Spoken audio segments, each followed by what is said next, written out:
in Chapter 1, Part 2, we're going to talk about entering information and using a fill handle. And specifically in here, we need to talk about what is a cell. So each one of these individually are cells, but you want to think not so much as a person, but as a computer. What information is entered in the cell? Is it something like text, like the word Monday? Is it something like a number? If it's a number, is it a dollar amount? Is it a date? What exactly are you putting into the cell? Because that's going to determine how you need to enter the information and how it's going to be displayed because of how Excel operates. So anytime you enter something in, just be cognizant of what kind of information you're putting in, and if it's text versus if it's just a number. Now within the cell, you'll notice that when I click on a cell, it has this nice highlight around it, a border kind of shows up. You'll also notice this little black box in the corner. When we're putting in information, there's different things that we can do within Excel.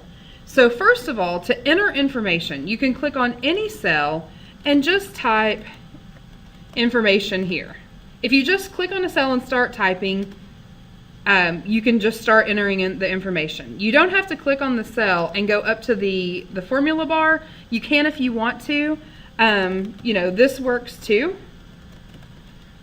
if you type up here first, but you don't have to. You can just click straight on a cell and just start typing.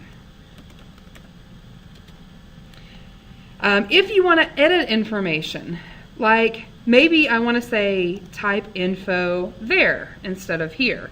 There's a couple of ways you can do it. You can click on the cell and go up to the address bar and change it.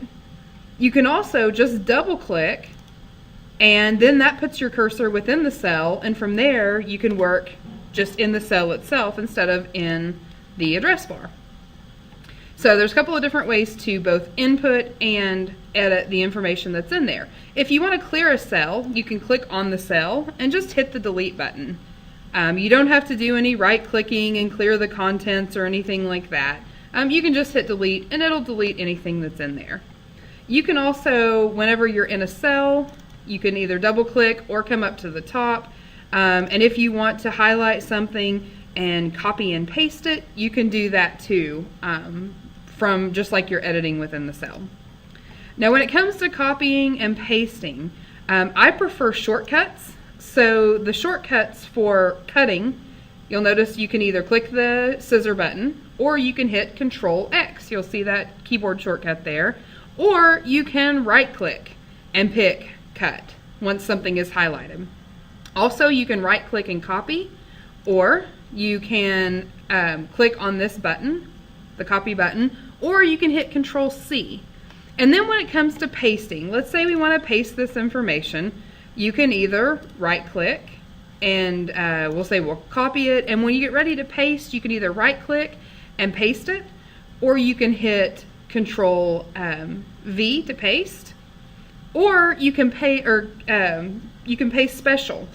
So when you paste special, you can pick, and this also drops down on paste special, you can paste as usual, you can paste just a formula, you can paste the formulas and how the number's formatted, you can keep all of your source formatting, whether it's borders or colors or fills, you can paste with no border, you can keep your width of your column, you can transpose your numbers, you can keep just your values. There's a number of different ways on Paste Special, and I'm sure we'll see more of those later. The other thing you'll notice, whenever you copy or Control C, you'll notice that you get this little marquee kind of flashing dashed border around your information. That's how you know it's going to be copied.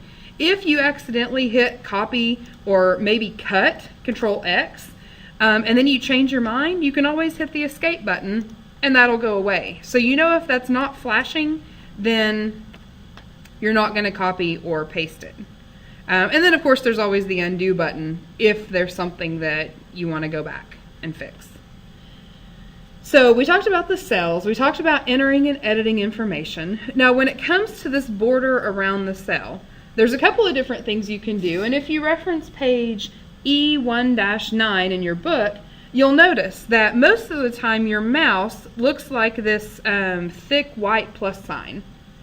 However, if you hover over the border, it turns into a four-way arrow, and that means you can move the cell around. So if I click and drag, I can move that information anywhere else, and if I have a formula written, it'll copy exactly what I have.